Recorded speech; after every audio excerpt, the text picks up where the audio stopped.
इस अलजेब्रा के पेपर में सबसे पहले हम बेसिक कंसेप्ट्स लेते हैं। इसमें हम बिल्कुल स्टार्ट से बात करते हैं। जैसे सेट आप सब जानते ही हैं कि it is a well defined collection of objects, वस्तुओं का सुपरिभाषित संग्रह, ये समुच्चय कहलाता है। अब हम सबसे पहले लेते हैं नंबर सिस्टम, संख्या पद्धति। इससे हम थोड़ा परिचित वापस हो लें। ये सब आप जानते ही हैं वैसे तो, कि प्राकृत संख्याएं, नेचुरल नंबर्स, इसको हम सेट को डिनोट करेंगे कैपिटल एन से। इसमें संख्याएं 1 2 3 4 इस प्रकार चलेंगी। पूर्ण संख्याएं, होल नंबर्स, इसको डिनोट करेंगे डब्ल्यू से। और इसमें जीरो और ऐड कर दीजिए एन में, तो 0 1 2 3 4 एंड सो ऑन। इसी प्रकार से पूर्णांक संख्याएं, इंटीजर्स, इसको जेड से डिनोट करते हैं और आई से भी करते हैं इसको। और इसमें संख्याएं सारे होल नंबर्स तो आएंगे ही और इनके नेगेटिव्स भी आएंगे। इसलिए 1 2 3 4 इनको तो हम कहेंगे पॉजिटिव इंटीजर्स, और -1 2 -3 इनको कहेंगे हम नेगेटिव इंटीजर्स, और 0 इसमें अलग रहेगा। नेक्स्ट, परिमेय संख्याएं, रेशनल नंबर्स, इसको Q से डिनोट करेंगे। और इसके अंदर जो एलिमेंट्स आएंगे वो P/Q प्रकार के होंगे, जहाँ पर नीचे वाली चीज़ Q इज़ नॉट 0 और P और Q दोनों इंटीजर्स होंगे। इनको हम रेशनल नंबर्स कहेंगे। नेक्स्ट, और ये फिर हमारे पास दो तरह के नंबर्स हैं, एक तो रैकरिंग होते हैं, एक टर्मिनेटिंग होते हैं। रैकरिंग में जैसे क्या 1/3, 0.3333 रीअकर दोबारा आता जाता है ना, इसको कहते हैं 7। और ये टर्मिनेटिंग जैसे 1/2 0.5 टर्मिनेट हो गया, ये 0.5 के बाद 0 0 0 0 इस प्रकार से चलता रहेगा। और इर्रेशनल नंबर्स, ऐसी संख्याएं जिनको हम P/Q की फॉर्म में नहीं रख सकते, वो इर्रेशनल नंबर्स कहलाएंगे। देन वास्तविक संख्याएं, रियल नंबर्स, जितने भी परिमेय संख्याएं हैं Q वाला सेट और इर्रेशनल नंबर्स हैं, इन सबको आप मिला दीजिए तो ये परिमेय और अपरिमेय का समुच्चय कहलाएगा real number, set of real numbers. यहाँ पे एक थोड़ा सा और ध्यान रखेंगे कि जैसे √2, पाई, ई, ये हमारे पास में अपरिमेय संख्याएं हैं, इनका ध्यान रखेंगे आप। नेक्स्ट, सम्मिश्र संख्याएं, complex number, any numbers which is of the form a + i b, जहाँ पर a और b रियल नंबर्स हैं, तो ये हमारे को कहलाएगा set of complex numbers.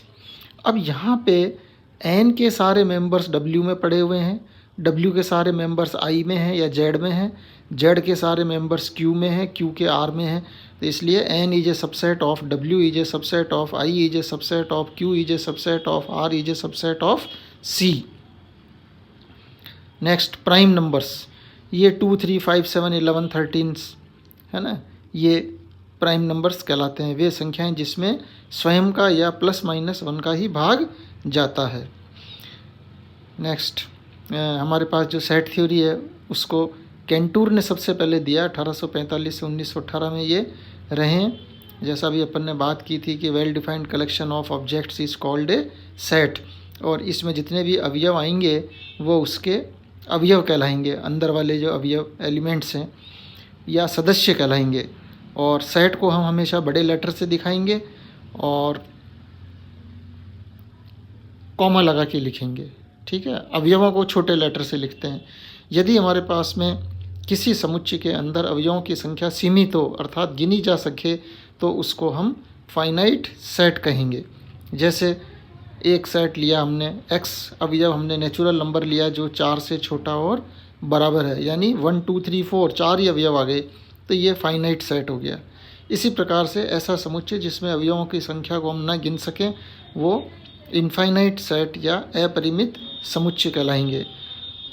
Next, थोड़ा इसको पहले ले लीजिए, वॉइड सेट और नल सेट, ऐसा समुच्चय जिसमें कोई भी अवयव नहीं हो, वो रिक्त समुच्चय कहलाएगा। नेक्स्ट, उपसमुच्चय, सबसेट, यदि किसी समुच्चय A का प्रत्येक अवयव समुच्चय B में भी उपस्थित हो, X is a member of A implies X is a member of B, तो हम कहते हैं कि A is a subset of B। यदि किसी समुच्चय A का प्रत्येक अवयव समुच्चय B में भी उपस्थित हो तो A को B का उपसमुच्चय कहेंगे। A is a subset of B।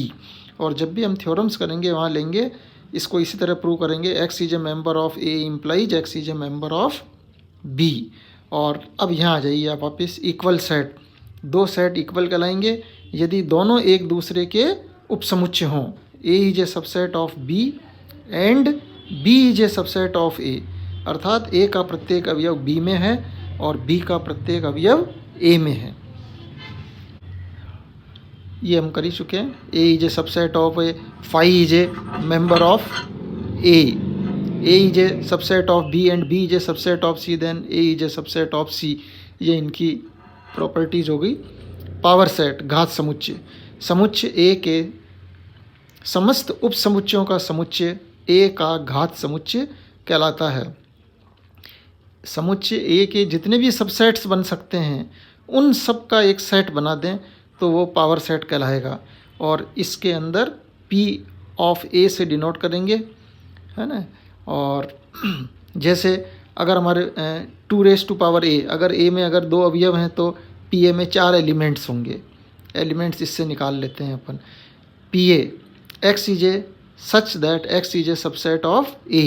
जैसे A में अगर अपन ने A और B 2 अवयव लिए तो PA के अंदर 2⁴ यानी 4 एलिमेंट्स आएंगे। फाई आएगा, AB खुद आएगा, A आएगा, B आएगा। Any set is a subset of itself, प्रत्येक समुच्चय खुद का ही उपसमुच्चय होता है। कुल समुच्चय, फैमिली, ऐसे समुच्चय जिसके अवयव स्वयं समुच्चय हों। अब आते हैं सेट ऑपरेशंस। हमारे पास में ये 3 तरह के हम यूज़ करेंगे सेट ऑपरेशंस में। एक तो आता है आपका union, intersection and difference. A union B, X such that X is a member of A for all X belongs to B, then A union B, है ना। X A में भी है and X for all X belongs to B, कि आप A में के भी अवयव ले रहे हैं और साथ में B के भी अवयव ले रहे हैं।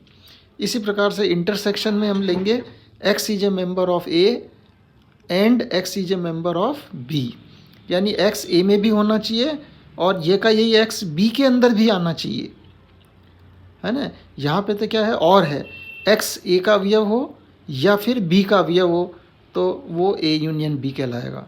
इंटरसेक्शन में X A में भी होना चाहिए एंड X B में भी आना चाहिए।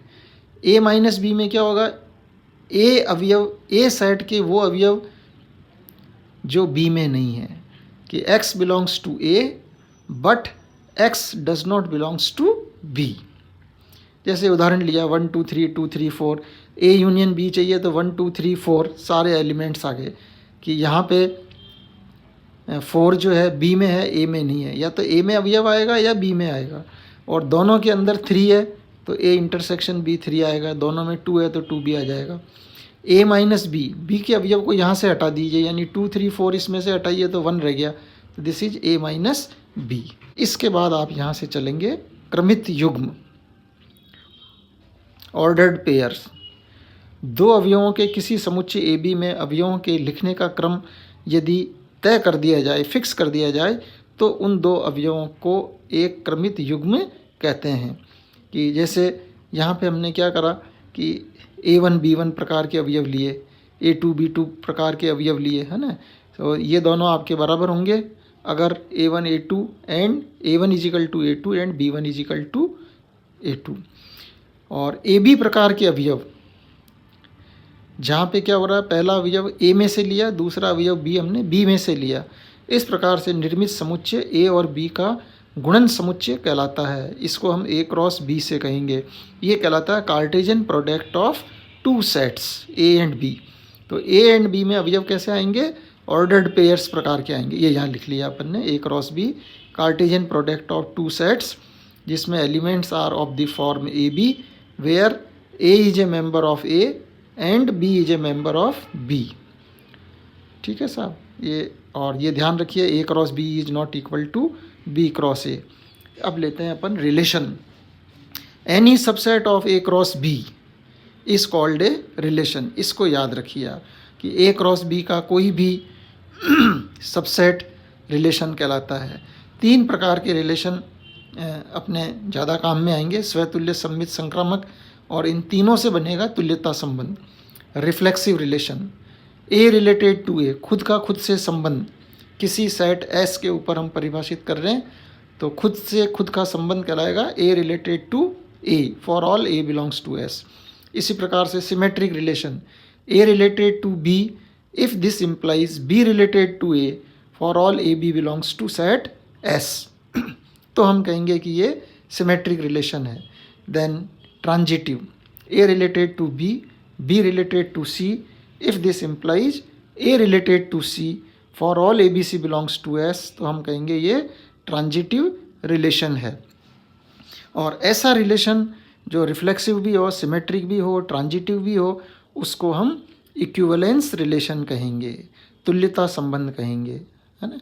ये अपने थ्योरम्स में ज़रूरत पड़ेगी इनको। एंटी सिमेट्रिक रिलेशन की हमको इतनी आवश्यकता नहीं है ना, इसकी भी ज़रूरत नहीं है। पार्शियल की, टोटल ऑर्डर रिलेशन की भी इतनी आवश्यकता नहीं है। अब हम लेते हैं फंक्शन कि एक सेट ए से सेट बी के अंदर हमको फंक्शन बनाना है। सेट ए से सेट बी के अंदर हम परिभाषित करेंगे। इसमें थोड़ा सा करेक्शन कर लेते हैं हम। ये यहाँ पे सेट ए आएगा बड़ा, इसी तरह से ये बी आएगा, क्योंकि सेट को हम हमेशा कैपिटल लेटर से डिनोट करते हैं।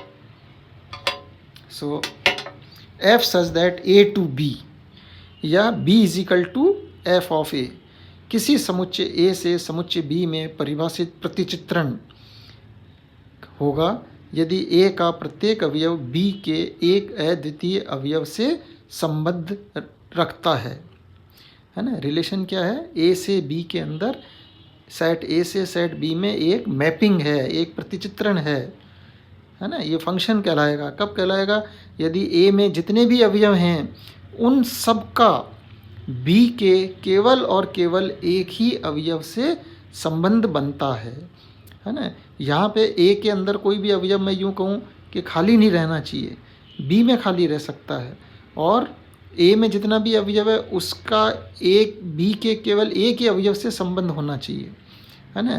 कि ऐसा नहीं हो सकता कि 1 का संबंध ए से भी हो जाए और 1 का बी से भी हो जाए। ये हो सकता है 1 और 2 दोनों का संबंध ए से हो।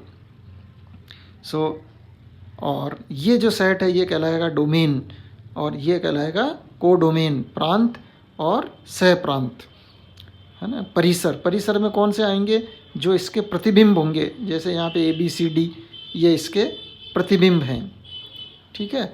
और उल्टा अगर चलेंगे हम, सी का प्री इमेज कौन है, ये सी से अपन यहाँ चलेंगे तो सी का प्री इमेज 2 है, 2 का इमेज कौन है, सी है।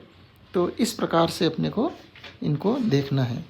और फंक्शंस के अंदर भी फिर 3 तरह के फंक्शंस देखेंगे हम। एक ही फंक्शन 1-1 मैपिंग, 1-1 फंक्शन ये आप जानते ही हैं कि इसके लिए आप क्या करेंगे, थ्योरम्स करेंगे। F A is equal to F B implies A बराबर बी, तो हम कह देंगे फंक्शन एक ही है, और जो एक ही नहीं होगा वो कहलाएगा मैनी वन। इसी प्रकार से आच्छादक फंक्शन लेंगे तो ए के फंक्शन ए से बी में इस प्रकार से है कि ए के प्रत्येक अवयव का बी के प्रत्येक अवयव से कोई ना कोई संबंध बनता है, यानी यहाँ पे कोई भी चीज़ खाली नहीं मिलेगी। और इसको अपन थ्योरम्स प्रूव करते समय इस प्रकार से लेंगे, for all B belongs to B there corresponds A belongs to A such that F A is equal to F B, तो ये अपने पास आच्छादक फलन कहलाएगा। और प्रांत से प्रांत की अपन बात कर ही चुके हैं, तो ये 1-1 ऑन 2, और जो 1-1 ऑन 2 दोनों फंक्शन होंगे वो कहलाएगा बाइजेक्शन फंक्शन, कि ऐसा फंक्शन जो एक की भी है और आच्छादक भी है। और उसके बाद आता है फलनों का संयुक्त, कंपोजिशन ऑफ फंक्शंस। ए से बी में एक फंक्शन है, बी से सी में एक फंक्शन है, तो हम कहेंगे कि जी कंपोजिशन, ये एफ फंक्शन है, यहाँ पे जी है, तो G composition F is from A to C, and we will write as G composition f of x is equal to G of fx for all x belongs to A। इस प्रकार से अपन set relation functions, इनको आप थोड़ा revise करिए ताकि आगे हमको दिक्कत नहीं आएगी।